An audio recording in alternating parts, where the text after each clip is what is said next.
Hi guys, welcome to my channel. Hope everyone is having a blessed day.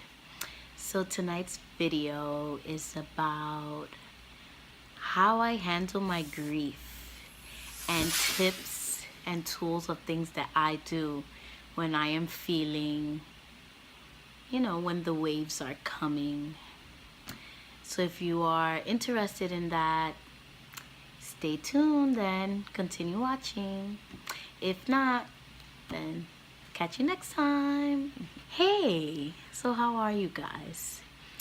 So I wanted to do this video because I get a lot of questions of people asking me, how do I handle my grief? It's not an easy thing to answer.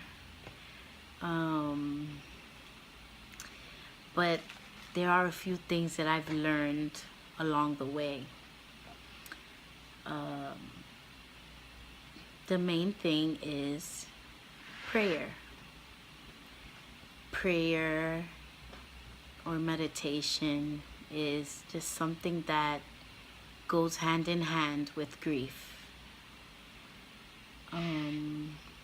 Well, a little backstory for those who don't know me. Almost 3 years ago, June 5th, 2014, I lost my daughter due to a placental abruption while in labor, and I became an angel mom. I didn't even know what that was until it happened to me. It's a very, very, very hard time in my life. I mean, it's still hard now, but it has gotten better. It is something that I live with all the time, and it's very, very painful. And my daughter's always on my mind. Her name is Leilani, for those who don't know. She was everything I ever wanted. I've always wanted a girl, and I got her, but she wasn't alive. I cannot believe that I was saying this out loud without breaking down. Like, yes, I'm getting teary-eyed, but I'm not breaking down like I used to. I couldn't even mention her name before. So how have I gotten to where I am now? Prayer, prayer, prayers, and positive books, and focusing on the now, and above all, just staying busy. And that is why I work out so much. Some may say I'm obsessed, but if I'm not hurting anyone, and I guess I can put my obsession into something that's going to benefit me. But yeah, I miss her every day, every second of the day, and I wish I can change it, but we don't have that power. So I've learned to not dwell on what I cannot change. That is something that's very hard to do, but you can do it if you believe, and if you just remain positive, and if you just push yourself to that place. Another tip that I have: feel your pain. Feel it, understand it, but do not stay there. The first year that I lost her, well, I don't want to say the first year, but in the beginning when I first lost her, I was in denial. I just acted like everything was okay, walking around smiling. Everybody's asking me, are you okay? Of course I'm okay. Inside, I was dying. And it took a toll on my spirit and on myself, because I was just angry because people didn't understand my pain. But then how could they understand my pain if I wasn't sharing my pain? So yeah. And another thing I learned along the way, that people genuinely, not everyone, but people genuinely do not care. They're just glad that it's not them. And I don't blame them. Why would anybody want to lose a loved one like that, you know? But so I had to pick up these mechanisms to survive.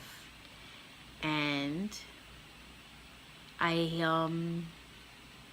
do them religiously.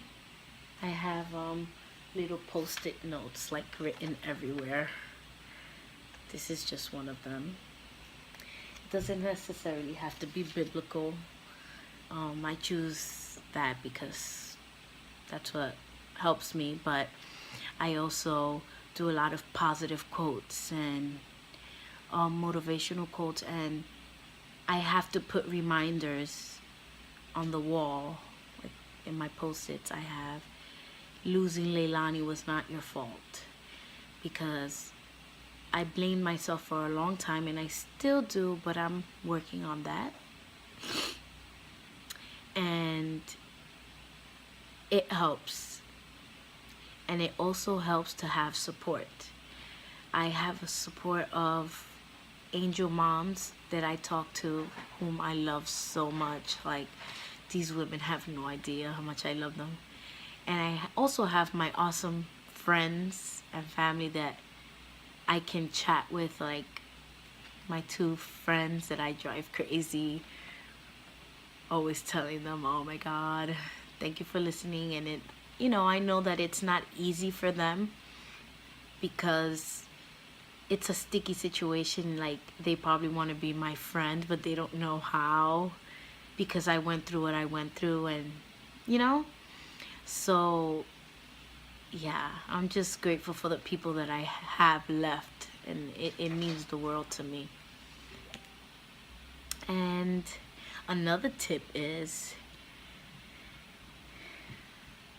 surround yourself with people who are gonna uplift you. That's in any situation in life, but when you're going through grief, especially something to this magnitude, like losing a child, you need to surround yourself with people that are gonna make you feel good. Not people that are constantly complaining, not people that are not understanding, and it's just, you don't need that. There's already enough sadness in your life. You don't need to add to it. Another awesome tip is, I highly recommend the book The Power of Now by Eckhart Tolle.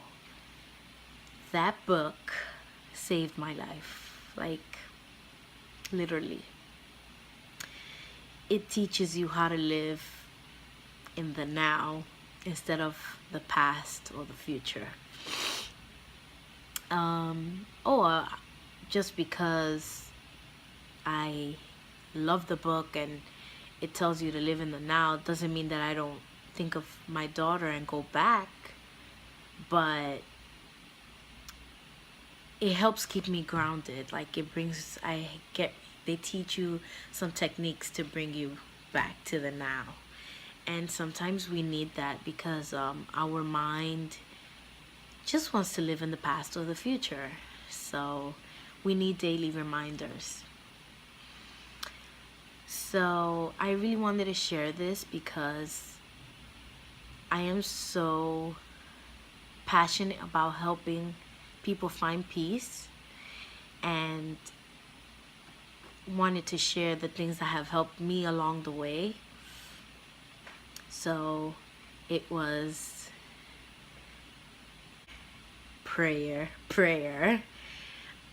positivity, like positive books and positive quotes, motivational quotes. Definitely an awesome support. If you don't have a good support, it's gonna be really hard. Next would be fitness. When you lose someone you love, you don't care about yourself. You lose all hope. So when you dive into something that's going to build you up, a community that makes you feel whole and just makes you feel peace and makes you feel alive, you need that when you are going through grief. Like, there's nothing like support. So that's one of the reasons why I became a Beachbody coach, because the support that I get from my girls are amazing. So I hope this wasn't a Debbie Downer video. I just wanted to share the things that have helped me through my living after loss journey. Yes, I still get sad, and yes, I still cry, and yes, I still miss my daughter, and yes, I wish I could change things, but overall, I am the happiest I've ever been in my whole life,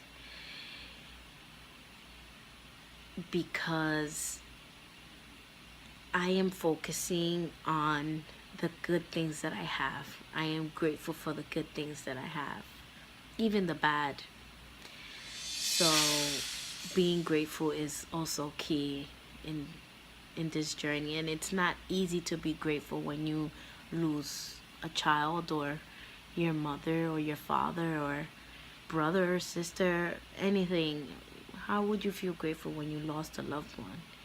So grief isn't easy, loss isn't easy, life isn't easy, but I just want you to know that there is a light at the end of the tunnel. And whatever you are going through right now, just know that I will pray for you. I am sending positivity your way, and I love you. And I'm sending you a cyber hug. You may not feel it, but it's there. And just know that we will get through this. So, with that being said, I hope I inspired you. I hope that I gave you another reason to look at your life and be grateful. I hope that you know that you're blessed. Like, there's nobody else like you, because there's only you. So there's nothing bigger than that. So I just wanted to share that. So take care, and thanks for tuning in. If there's any other videos you guys would like to see, just let me know. Comment below and just let me know. I love doing these videos. They bring me life. They motivate me. I just want to help humanity one way or another. It may seem insignificant, but it means the world to me. So take care. Bye.